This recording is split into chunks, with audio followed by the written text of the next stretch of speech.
ಬ್ರೇಕ್ನ ಬಳಿಕ ಮತ್ತೆ ಸ್ವಾಗತ. ಮೈಸೂರಿನ ಆರ್ಟಿಒ ಕಚೇರಿ ಮೇಲೆ ಲೋಕಾಯುಕ್ತ ದಾಳಿ ನಡೆದಿದೆ. ಲೋಕಾಯುಕ್ತ ಅಧಿಕಾರಿ ಉದೇಶ್ ಮಾರ್ಗದರ್ಶನದಲ್ಲಿ ರೇಡ್ ಆಗಿದೆ. ಆರ್ಟಿಒ ಕಚೇರಿ ಮೇಲೆ ಆಗಿರುವಂತಹ ದಾಳಿ ಇದು. ಉದೇಶ್ ಅವರ ಮಾರ್ಗದರ್ಶನದಲ್ಲಿ ರೇಡ್ ನಡೆಸಲಾಗಿದೆ. 5 ವಾಹನದಲ್ಲಿ ಆಗಮಿಸಿದ್ರು ಲೋಕಾಯುಕ್ತ ಅಧಿಕಾರಿಗಳು.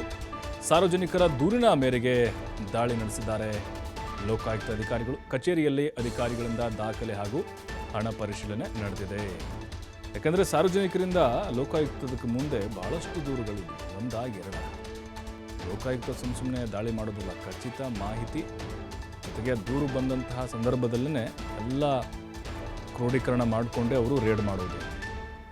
ಯಾಕಂದರೆ ಈಗ ನಾವು ಏನೋ ಒಂದು ಗಾಡಿ ರಿಜಿಸ್ಟ್ರೇಷನ್ ಮಾಡಿಸ್ಬೇಕು ಅಂತ ಹೇಳಿದ್ರು ಅಥವಾ ಲೈಸೆನ್ಸ್ ಮಾಡಿಸ್ಬೇಕಂದ್ರು, ಹೀಗೆ ಸಾಕಷ್ಟು ರೀತಿ RTO ಕಚೇರಿಗಳಿಗೆ ಅಲಿದು ಸುಸ್ತಾಗ್ತಾ ಇರುತ್ತೆ. ಆಮೇಲೆ RTO ಕಚೇರಿಗಳು ಕೆಲವೊಂದು ಸಾರಿ ಗಾಡಿಗಳನ್ನು ಹಿಡಿತಾರೆ, ಸುಮ್ಮನೆ ಫೈನ್ ಹಾಕ್ತಾರೆ, ಅದು ಇದು ಟ್ಯಾಕ್ಸು ಗಿಕ್ಸು ಅಂಥೇಳಿ.